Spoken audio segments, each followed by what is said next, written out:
Shiloh Chapter 15. Closer I get to home, though, the bigger the grin on my face, and when I burst in the kitchen, I got a smile from ear to ear. Dad's having his coffee, and Ma's in the living room listening to the Sunday morning service by Brother Jonas.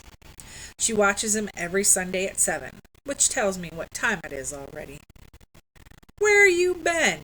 says Dad, and I can tell Ma's paying attention too. "You up and gone, we got to worrying." I slide into my chair and almost have to push my cheeks in to keep the smile from going all the way around my head. "Went to see Judd Travers," I say, still breathless, "and I'm buying his dog." Ma gets up and comes to the kitchen doorway. "What?" "Thought he wasn't selling," says Dad, looking at me hard. "He wasn't, but I talked him into it. He needs help around his place, and he says if I work hard for him for 20 hours at $2 an hour, that will pay the $40 he wants for Shiloh." Ma's smile getting broader by the minute. "I don't believe it," she says. "Shiloh's yours?" "Not yet, but he will be, and we don't have to take him over to Judd's." Before I can get the last word out, she's got her arms around me, squeezing the breath from my chest. Almost. I think Shiloh can smell Judd Travers on me. He can smell the deer's blood, too. I know by the way he sniffs my shoes. But finally, he just can't stand it no more. He's joyful I'm back, and he's licking me, welcoming me home. But Dad's still studying my face. "I can't figure it, Marty. Judd seemed pretty definite about keeping that dog from you. What was said between you?" I really didn't want to lie no more. If I tell Ma and Dad everything except about the deer, that's lying by omission. Ma says not telling the whole truth. But if I tell about the deer, after promising Judd I wouldn't, then I would have lied to Judd. I'd rather lie to Judd than my folks, but I figure it this way. Dad wouldn't report Judd even if he saw him shoot a doe out of season, 'cause that's the way it's always been around here. That don't necessarily make it right, of course, but with him feeling that way, nothing's going to change if I do tell him about Judd and the deer, and because I promised not to, I don't. Right now, the most important thing to me is Shiloh. I told him I wasn't going to give Shiloh back, no matter what, I tell Dad. They are sure staring at me now, him and Ma. "You said that to Judd Travers?" Dad asked, scooting back in his chair. "Only thing left to say, only thing I could think of to do I hadn't tried already.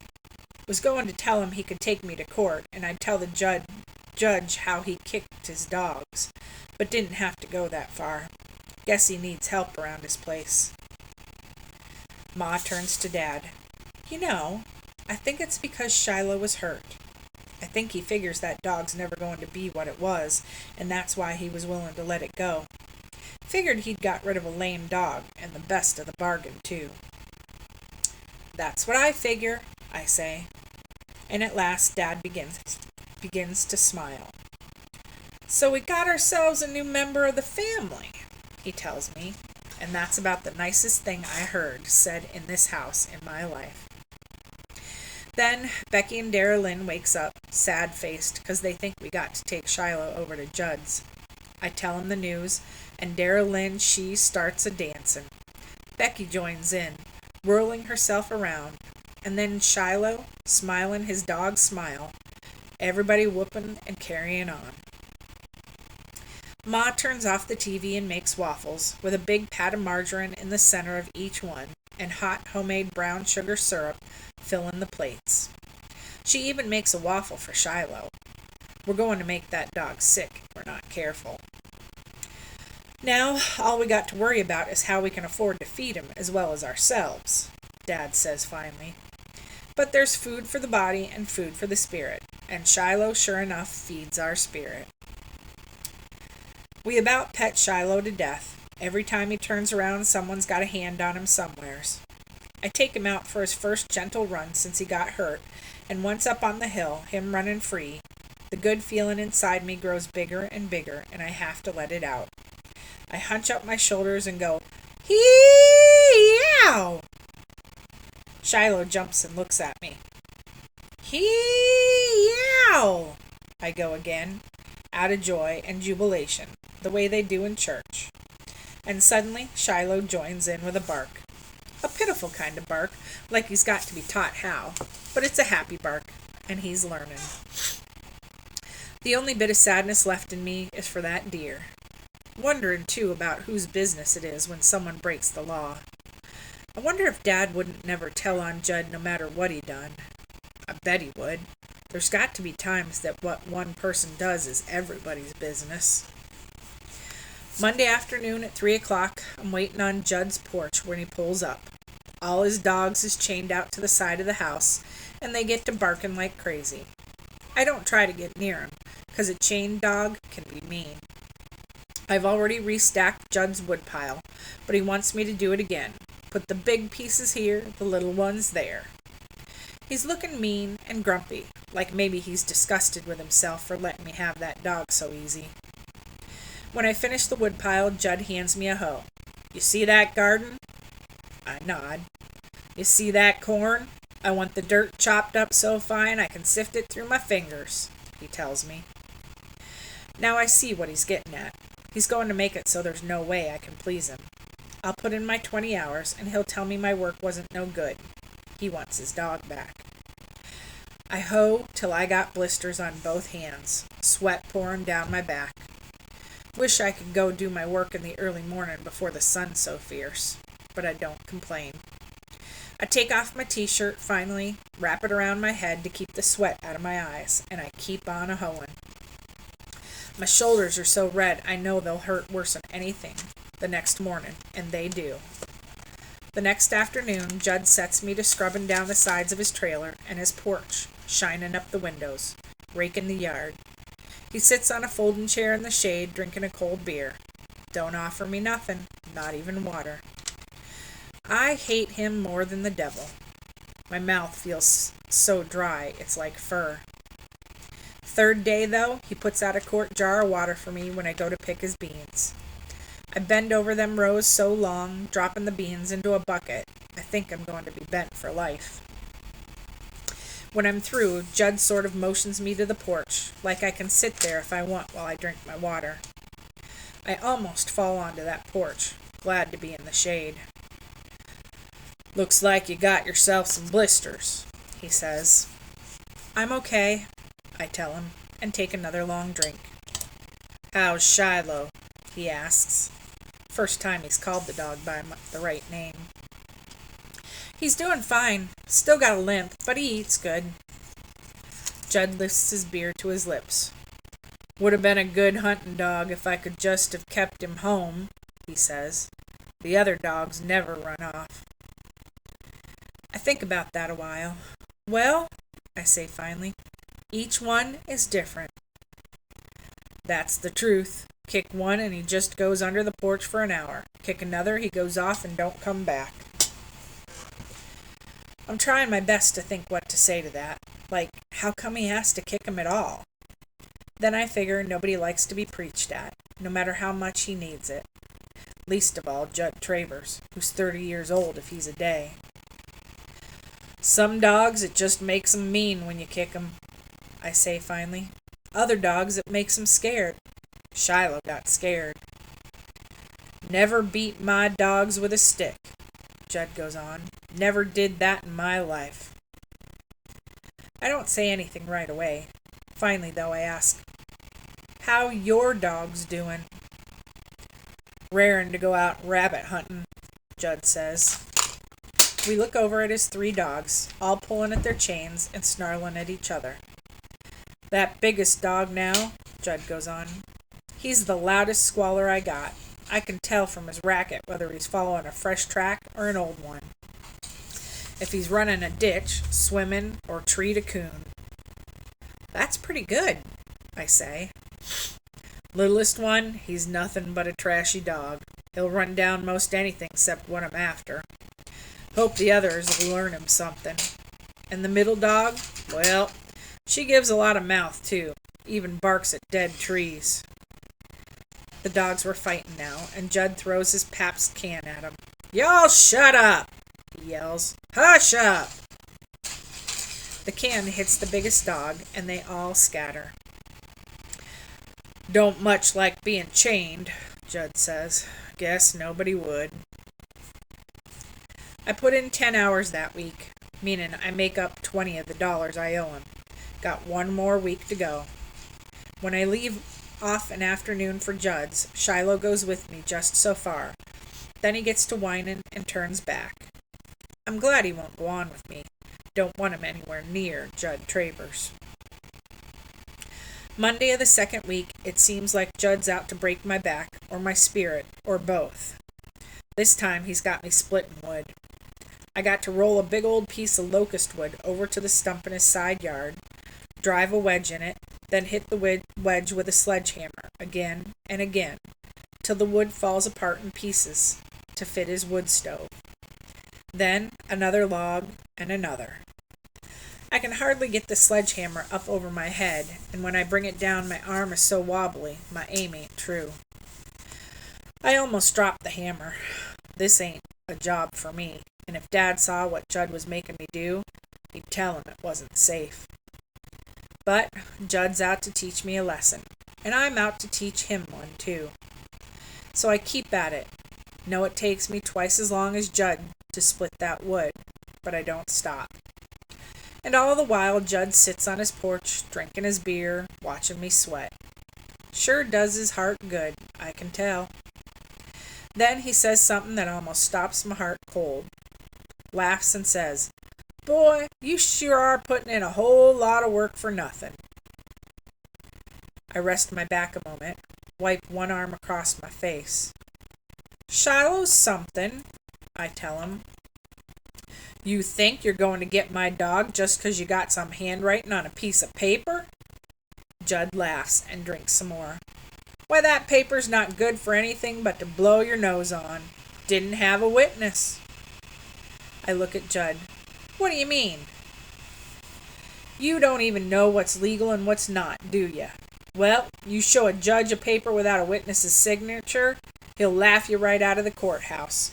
Got to have somebody sign that he saw you strike a bargain." Judd laughs some more. "And nobody here but my dogs." I feel sick inside, like I could maybe throw up. Can't think of what to do or say, so I just lift the sledgehammer again, go on splitting the wood. Judd laughs even harder. "What are you, boy? Some kind of fool?" And when I don't answer, he says, "What you breaking your back for?" "I want that dog," I tell him, and raise the sledgehammer again. That night when I'm sitting out on the porch with Ma and Dad, Shiloh in my lap, I check it out. "What's a witness?" I say. "Somebody who knows the Lord Jesus and don't mind telling about it," says Ma. "No, the other kind, I mean. Somebody who sees something happen and signs that it's true," Dad says. "What you got in your mind now, Marty?" "You make a bargain with somebody, you got to have a witness?" I ask, not answering. "If you want it done right and legal, I suppose you do." I can't bear to have Dad know I was so stupid I made an agreement with Judd Travers without a witness. "What you thinking on?" Dad asks again, hunching up his shoulders while Ma rubs his back. "Just thinking how you sell something is all. Land and stuff." Dad looks at me quick. "You're not trying to sell off some of my land for that dog, are you?" "No," I tell him, glad I got him off the track. But I sure am worried. Every trace of that deer's gone now. Don't know what Judd done with the meat. Rented him a meat locker somewhere, I suppose. But there's no bones around, no hide. I report him now, I can't prove a thing. The next day, Judd Travers calls me dumb, sees me waiting for him on his steps, and says I must have a head as thick as a coconut. Didn't he already tell me that the paper wasn't worth nothing? I just look straight through him. "You and me made a bargain," I say, "and I am to keep my part of it. What you want me to do today?" Judd just points to the sledgehammer again and doubles over laughing, like it's the biggest joke he's ever played on somebody in his life. I can feel the sweat trickle down my back, and I ain't even started yet. 4 o'clock comes, and I finally finish all that wood, but Judd pretends he's asleep. Got his head laid back, mouth half open, but I know it's just another way he's got to try to trick me. Wants me to sneak on home, then he'll say I never kept to my part of the bargain. So I go in his shed, put the sledgehammer back, take out the sickle, and go tackle the weeds down by his mailbox. I work on them weeds a whole hour, and then when 5 o'clock comes, I start back towards the shed. See him watching me. I walk over. Sickle's getting dull, Judd. You got a whetstone around? I could sharpen it for you. He studies me a good long while. In the shed, he says. I go get it, sit out on a stump running the whetstone over the blade. Past 5 o'clock, says Judd. I know, I say. I ain't going to pay you 1 cent more, he says. It's okay, I tell him. Never saw a look on the man's face like I see on his. Pure puzzlement is what it is. Thing I decide on when I head for Judd's again the next day is that I got no choice. All I can do is stick to my side of the deal and see what happens. All in the world I can do. If I quit now, he'll come for Shiloh, and we're right back where we started. I don't want to make him mad. No use having a winner and loser, or the bad feelings would just go on. Don't want to have to worry about Shiloh when he's running loose, and I'm in school. Don't want to feel that Judd's so sore at me he'll think up any excuse at all to run his truck over my dog. The only sign in this world we're making progress is the water Judd puts out for me. This day it even has ice in it, and Judd don't say one more word about a witness. In fact, when I'm through working and sit down on his porch to finish the water, Judd talks a little more than usual. Only bond we got between us is dogs, but at least that's something. I decide to say something nice to Judd. Tell him how good-looking his dogs are. Giving a compliment to Judd Travers is like filling a balloon with air. You can actually see his chest swell up. 40, 30, and 45, he says, when I tell about his dogs. Those are their names now? What I paid for 'em, he says. If they had a little more meat on their bones, I figure they'd be the best-looking hounds in Tyler County, I tell him. Judd sits there, turning his beer around in his hands, and says, Maybe could use a bit more fat. I nurse my water along a little too. When'd you first get interested in hunting? I ask him. Your pa take you out when you was little? Judd spits. Didn't know a man could drink beer and chew tobacco at the same time, but Judd does. Once or twice, he says. Only nice thing about my dad that I remember. It's the first time in my life I ever felt anything like sorry for Judd Travers. If you weighed it on a postal scale, would hardly move the needle at all. But I suppose there was a fraction of an ounce of sorry for him somewhere inside me. When I thought on all the things I'd done with my own dad, and how Judd could only remember hunting well, that was a pretty pitiful for a whole lifetime. Thursday when I get there, Judd's meanness has got the best of him again, because I can see he's running out of work for me to do, just giving me work to make me sweat. Dig a ditch to dump his garbage in, he says. Hoe that cornfield again, scrub the porch, weed the bean patch. But close on to 5 o'clock he seems to realize that I'm only going to be there one more time. I'd worked real hard that day, did anything he asked, and done it better than he asked me to. Well, one more day, Judd says when I sit down at last with my water and him with his beer. What you going to do with that dog once he's yours? Just play, I tell him. Love him up. We sit there side by side while the clouds change places, puff out, the wind blowing 'em this way and that. I'm wondering how things would have turned out if it hadn't been for that deer. If I'd just knocked on Judd's front door 2 weeks ago and told him I wasn't giving Shiloh up, what would have happened then?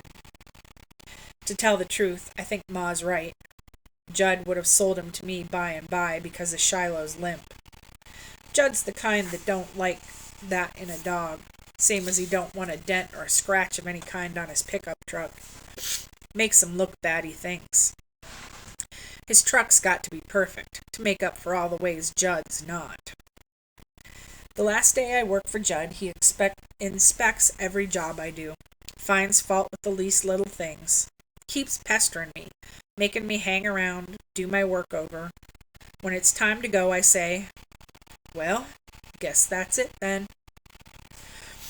Judd don't answer, just stands in the doorway of his trailer looking at me, and then I get the feeling he's going to tell me I can take that paper he signed and use it for kindling. Tell me I can call the game warden if I want. There's not a trace of that deer left. The 2 weeks of work I put in for him was just long enough for rain to wash away the blood, for the field grass to spring back up again where the deer was shot. He still don't say anything, though, so I start off for home, chest tight. "Just a minute," says Judd. I stop. He goes back inside the trailer, me waiting there in the yard. What am I going to say if he tries that? What am I going to do? And then Judd's back in the doorway again, and he's got something in his hand. Comes down the steps halfway. "Here," he says, and it's a dog collar, an old collar, but better than the one Shiloh's got now. Might be a little big, but he'll grow into it. I look at Judd and take the collar. I don't know how we done it, but somehow we learned to get along. "Thanks a lot," I tell him. "You got yourself a dog," he says, and goes inside again. Don't even look back.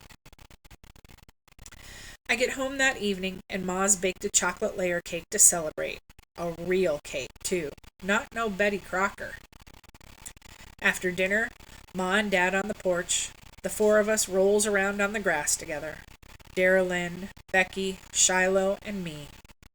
Becky tries to give Shiloh her butterfly kiss, but he don't hold still long enough to feel her eyelashes bat against him. Just got to lick everywhere on her face.